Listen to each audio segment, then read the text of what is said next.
শুনুন বাঙালি, আজকের আলোচনাটা আপনার জন্য খুব জরুরি। আমরা সবাই জানি ডক্টর শ্যামাপ্রসাদ মুখার্জির নাম, কিন্তু আসল সত্যটা কি আমরা জানি? তিনি কি সত্যি বাংলার রক্ষক নাকি বাংলা বিভাজনের নায়ক? তিনি কি আমাদের স্বাধীনতার অন্যতম সাহসী সেনানী নাকি সাম্প্রদায়িক রাজনীতির জন্মদাতা? কেন আজও তার নাম শুনলে রাজনীতির ময়দান তপ্ত হয়ে ওঠে? কেন তৃণমূল কংগ্রেস হোক সেকুপন্থী মাকু ও তাদের বুদ্ধিজীবীরা তাকে অপছন্দ করে? আর তার দর্শন কি আজকের পশ্চিমবঙ্গের হিন্দু বাঙালিদের জন্য সত্যি প্রাসঙ্গিক? আজকে সত্যবচনের এই এপিসোডে আমি আপনাদের আলোচনা করব দুটো দিকেরই কথা। একদিকে থাকবে বিরোধীদের যুক্তি, অন্যদিকে থাকবে শ্যামাপ্রসাদ মুখার্জির সমর্থকদের যুক্তি। শেষ পর্যন্ত সিদ্ধান্ত আপনার হাতে। আপনি কি জানেন কার হাত ধরে আজকের কলকাতার পশ্চিমবঙ্গ ভারতবর্ষের বুকে আছে? উত্তরটা জানার জন্য পুরোটা শুনুন, ভেবে দেখুন, কারণ সত্য জানতে চাইলে চোখ আপনাকে রাখতেই হবে সত্য বচনের সাথে। আর যদি চ্যানেলে প্রথমবার আসেন, অবশ্যই চ্যানেলটাকে সাবস্ক্রাইব করার সাথে সাথে নোটিফিকেশন বেল আইকনটাকেও প্রেস করে রাখবেন। आजादी के वक्त जब ये पूरा का पूरा बंगाल पाकिस्तान के अंदर जाने वाला था, अभी के बांग्लादेश में जाने वाला था, हमारे ही नेता थे श्यामा प्रसाद मुखर्जी, जिन्होंने बंगाल के लिए आंदोलन किया था और बंग भंग कराकर पश्चिम बंगाल की रचना की। और अगर आज ये कलकत्ता नगरी भारत का हिस्सा है, पश्चिम बंगाल भारत का हिस्सा है, तो हमारे श्यामा प्रसाद मुखर्जी के वो आंदोलन का परिणाम है। দেখুন, প্রথমেই জানতে হবে কে ছিলেন শ্যামাপ্রসাদ মুখার্জি। ডক্টর শ্যামাপ্রসাদ মুখার্জি জন্মেছিলেন 1901 সালের 6 জুলাই কলকাতায়। তার বাবা ছিলেন স্যার আশুতোষ মুখার্জি, গ্রেট আশুতোষ মুখার্জি, যাকে বাংলার বাঘ বলা হতো। তিনি কলকাতা বিশ্ববিদ্যালয়ের উপাচার্য ছিলেন, তার নামে আশুতোষ কলেজ রয়েছে। শ্যামাপ্রসাদ ছিলেন ব্যারিস্টার, মেধাবী শিক্ষক এবং সর্বকনিষ্ঠ উপাচার্য বটে। কিন্তু তিনি শুধু শিক্ষাবিদ ছিলেন না। 1940-এর দশকে তিনি রাজনীতিতে আসেন।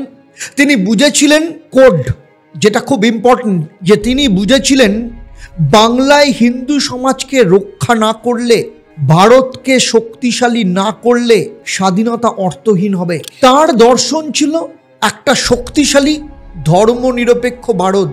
বিরোধীরা তার হিন্দু মহাসভার সঙ্গে তার সম্পৃক্ততা, হিন্দু রক্ষার উপর জোর দেওয়ার রাজনীতিকে হিন্দুত্ববাদী বলে ব্যাখ্যা করেন। তাদের মতে তিনি সংখ্যাগরিষ্ঠতাদের নিরাপত্তা এবং অধিকার রক্ষার কথা বলে কার্যত মুসলিমদের অনিরাপত্তা একটা বাতাবরণ তৈরি করেছিলেন। তাদের কথায়, তাদের ভাষায়, এমন মানসিকতাই ভারতের ধর্মনিরপেক্ষতার ভিত্তি নষ্ট করেছে। সেকুলার সিভিলের মতে তিনি যদি সত্যি সকল সম্প্রদায়ের স্বার্থ রক্ষায় বিশ্বাস করতেন, তাহলে শুধু হিন্দুদের নিরাপত্তা নিয়ে এসব সরব হতেন না এসব বিষয়। কিন্তু তার দর্শন কি ছিল? তার দর্শন ছিল সমান অধিকার, তোষণ নয়। ডক্টর মুখার্জির দর্শন ছিল খুবই সহজ। তিনি চাইতেন সকল ধর্মের মানুষ সমান অধিকার পাক, কিন্তু সেটা যেন সংখ্যাগরিষ্ঠের অধিকার ক্ষুণ্ণ করে নয়। বাস্তবে তিনি এমন ভারত করতে চেয়েছিলেন যেখানে সংখ্যালঘুরা নিরাপদ বোধ করবে, তবে সংখ্যাগরিষ্ঠদের অধিকারও মানা হবে, যেটা আজকের দিনে হয় না। তিনি বলতেন সংখ্যালঘু তোষণ দিয়ে ধর্মনিরপেক্ষতা হয় না। কিন্তু আসলে তিনি ছিলেন এমন একজন যিনি ভারতের আত্মপরিচয় এবং সকল নাগরিকের সমান অধিকারে বিশ্বাস করতেন। তিনি মনে করতেন হিন্দুদের অধিকারকে বাদ দিয়ে বা তাদের সুরক্ষা ছাড়া ভারত কখনো সত্যিকার অর্থে ধর্মনিরপেক্ষ হতে পারবে না। তার উদাহরণ সারা পৃথিবী জুড়ে রয়েছে। একমাত্র ভারতবর্ষই যেখানে হিন্দুরা সব থেকে বেশি বসবাস করে, সেই জন্য এখানে কিন্তু সংখ্যালঘুদের অধিকার রক্ষা হয়। সারা পৃথিবীর উদাহরণ দিলে দেখা যাবে সেখানে সংখ্যালঘুরা কিভাবে নির্যাতিত হচ্ছে। 1952 সালের লোকসভার পার্লামেন্টারি ডিবেটসে তিনি বলেছিলেন, religious minority must feel secure but not at the cost of national unity and the majority's rights। এই কথাগুলো আজ কতটা সত্যি তা আমরা পশ্চিমবঙ্গের বর্তমান পরিস্থিতিতে কিন্তু দেখতে পাই।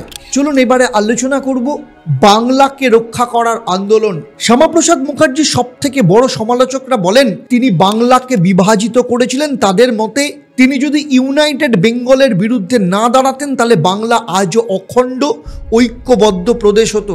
তৎকালীন মুসলিম নেতা ডক্টর হুসেন সোহরাবর্দী, তিনি দ্য গ্রেট ক্যালকাটা কিলিংয়ের নায়ক, যেটা নিয়ে আমি পরে ভিডিও আসবো, the Bengal chapter the great Calcutta কিলিংয়ের ওপর, ডাইরেক্ট অ্যাকশন ডের ওপর। আপনারা যদি সে ব্যাপারে ডিটেলসে জানতে চান অবশ্যই আমাকে কমেন্টে জানাবেন যে আপনারা শুনতে চান আসল ইতিহাস দ্য গ্রেট ক্যালকাটা কিলিংয়ের ব্যাপারে। সেই সোহরাওয়ার্দী এবং নেতাজি সুভাষচন্দ্র বোসের দাদা কংগ্রেস নেতা শরৎ বোস এই ইউনাইটেড বেঙ্গলের ধারণাকে সমর্থন করেছিলেন। তাদের যুক্তি ছিল হিন্দু ও মুসলিম একসাথে বসবাস করতে পারে যদি আলাদা রাষ্ট্র না হয়। 1947 সালে স্বাধীনতার সময় সব থেকে বড় ষড়যন্ত্র হচ্ছিল। হোসেন সোহরাওয়ার্দী এবং শরৎ বসু মিলে প্রস্তাব দেন যে সমগ্র বাংলাকে নিয়ে একটা স্বাধীন রাষ্ট্র হবে, যাকে তারা বলতো ইউনাইটেড বেঙ্গল। তাতে হিন্দুরা সংখ্যালঘু থাকতো এবং পাকিস্তানের প্রভাব থাকতো। নীরজ সি চৌধুরীর অটোবায়োগ্রাফি অফ আননোন ইন্ডিয়ান এই বইতে লেখা আছে যে শ্যামাপ্রসাদ মুখার্জি তখনই বলে দেন, if Bengal cannot remain fully in India, at least let the Hindu majority part remain. তিনি জনমত তৈরি করেন, আন্দোলন চালান, কলকাতা, বর্ধমান, হুগলি, মেদিনীপুর সহ হিন্দু প্রধান অঞ্চলগুলোকে ভারতে রাখার মধ্যে এবং রাখার জন্য ব্রিটিশকে চাপ দিয়েছিলেন। যে কারণে রয়টফিল্ড পরে লিখেছিলেন, the Hindu leaders of Bengal particularly doctor Mukherjee for tooth and nail to keep Calcutta and West Bengal within India. আপনার র্যাডক্লিফের অ্যাওয়ার্ড রিপোর্ট 1947 পড়লেই জানতে পারবেন তার জন্যই, অর্থাৎ ডক্টর মুখার্জির জন্যই পশ্চিমবঙ্গ ভারতেই থাকে। চলুন নেক্সট চ্যাপ্টার নিয়ে আলোচনা করব। কাশ্মীর ইস্যুতে তার কট্টরতা কি ছিল? কাশ্মীরের বিশেষ মর্যাদার বিরোধিতা করা এবং 370 ধারাকে তুলে দেওয়ার দাবিকে বিরোধীরা দেখেন এক ধরনের আগ্রাসন হিসাবে। তাদের মতে শ্যামাপ্রসাদের এই মনোভাব কাশ্মীরের মানুষের ইচ্ছাকে অগ্রাহ্য করে কেন্দ্রের নেতৃত্ব চাপিয়ে দেওয়ার সমান কাজ করছে। তারা বলেন এই নীতি পরে কাশ্মীরে বিক্ষোভ এবং সহিংসতার জন্ম দেয়। 1953 সালের মাঝামাঝি সময় শ্যামাপ্রসাদ মুখার্জি কাশ্মীরের বিশেষ মর্যাদা আর্টিকেল 370 এবং যেখানে এক দেশ এক আইন চালু করার দাবিতে আন্দোলন শুরু করেছিলেন। তিনি বলেছিলেন, এক দেশ দুই সংবিধান, দুই নেশন, দুই প্রধান চলতে পারে না, যেটা তিনি 1952 সালে লোকসভার ভাষণে তিনি বলেছিলেন। নেহেরু এবং শেখ আবদুল্লাহ কাশ্মীরের জন্য বিশেষ মর্যাদা রক্ষার জন্য অনড় ছিলেন। শ্যামাপ্রসাদের এই আন্দোলনের জন্য রাজনৈতিকভাবে তাদের কাছে একটা বিব্রতকর পরিস্থিতি হয়ে দাঁড়ায়। Selected works of Jawaharlal Nehru second series volume 22 Oxford ইউনিভার্সিটির প্রেস থেকে রিলিজ, যেখান থেকে জানা যায় নেহেরু নাকি শেখ আবদুল্লাহকে একটি ব্যক্তিগত চিঠি লিখেছিলেন, যেখানে তার লেখা ছিল, we can not let this man succeed in ডিসরাপ্টিং the delicate balance we have created in Kashmir. চলুন চ্যাপ্টার 4-এ আলোচনা করব মারাত্মক একটা বিষয় নিয়ে, সেটা হচ্ছে তার বিরুদ্ধে কেন ঘৃণা ছড়ানো হলো। দেখুন, স্বাধীনতার পর বামপন্থী বুদ্ধিজীবী ও কংগ্রেস নেতারা তাকে সাম্প্রদায়িক বলে প্রচার করতে থাকেন। সিপিআই এর মুখপাত্র পিপলস ডেমোক্রেসিতে লেখা হয়, Mukherjee was the architect of Hindu communalism in Bengal, volume 5 issue 12 1970। কারণ তিনি কাশ্মীরে 370 অনুচ্ছেদ তুলে দিতে চেয়েছিলেন। তিনি সংখ্যালঘু তোষণ নীতির সমালোচনা করেছিলেন, তাই তার ভাবমূর্তি নষ্ট করার জন্য একদল ভ্রান্ত তথ্য ছড়িয়ে দেন। অথচ তিনি নিজেই সংসদে বলেছিলেন, India is one for Hindus, Muslim, Christian and everyone. Lok Sabha debates 1952 August. এই যে দ্বৈত মানসিকতাই তাকে বদনামের শিকার করে। নেক্সট চ্যাপ্টার আলোচনা করব এই ষড়যন্ত্রের পেছনে অ্যাকচুয়ালি কারা ছিলেন। যারা ভারতের মধ্যে বিচ্ছিন্নতাবাদ চেয়েছিলেন তাদের কাছে ডক্টর মুখার্জি, শ্যামাপ্রসাদ মুখার্জি ছিলেন সব থেকে বড় চ্যালেঞ্জ। নেহেরু সরকারের কাছে কাশ্মীরি নীতি, সংখ্যালঘু তোষণ এবং এর বিরুদ্ধে সরাসরি লড়াই করার জন্য তাকে সরিয়ে দিতে চেয়েছিল একদল। 25শে জুন 1953 হিন্দুস্তান টাইমসে প্রকাশিত হয়, doctor Mukherjee had become a thorn of Nehru's Kashmir and minority appeasement policy. অর্থাৎ নেহেরু এবং শেখ আবদুল্লার রাজনৈতিক পরিকল্পনার তিনি ছিলেন সব থেকে বড় বাধা। বামপন্থী ও কাশ্মীরি বিচ্ছিন্নতাবাদীরাও তার বিরুদ্ধে সমানভাবে প্রচার চালায়। চলুন এবার ফিরে আসি বেঙ্গল চ্যাপ্টারে। কেন আজকে পশ্চিমবঙ্গের জন্য শ্যামাপ্রসাদ মুখার্জি সেদিনও ছিলেন প্রাসঙ্গিক, আজকেও কেন প্রাসঙ্গিক? দেখুন, আজ পশ্চিমবঙ্গের বাঙালি হিন্দুরা ক্রমশ পিছিয়ে যাচ্ছে। সীমান্ত দিয়ে অনুপ্রবেশ, তোষণের রাজনীতি, জনসংখ্যার ভারসাম্য বদলে যাওয়া, এই পরিস্থিতিতে শ্যামাপ্রসাদ মুখার্জির কথা নতুন করে মনে পড়ছে। কারণ তিনি বহু আগেই বলেছিলেন, a nation that ignores its majority will never remain united. B কৃষ্ণার লেখা political murder of doctor Mukherjee 1991, যেখানে এই কথাটা পুরোপুরি কোড করা রয়েছে। আজ যখন বাঙালি হিন্দু সমাজ সংকটে, তখন তার নীতি কিন্তু পথ দেখাতে পারে। তাই আজকে জানতে হবে কেন আজকের দিনে দাঁড়িয়ে তাকে আমাদের আরও বেশি করে জানা উচিত। চলুন এই চ্যাপ্টারে সেটা নিয়ে আলোচনা করি। নীরদ সি চৌধুরী তার বইতে লিখেছিলেন, if Bengal was save for India it was because of one man, Shyamaprasad. পশ্চিমবঙ্গের জন্য তার অবদান অস্বীকার করবার মতো কোনো জায়গা নেই।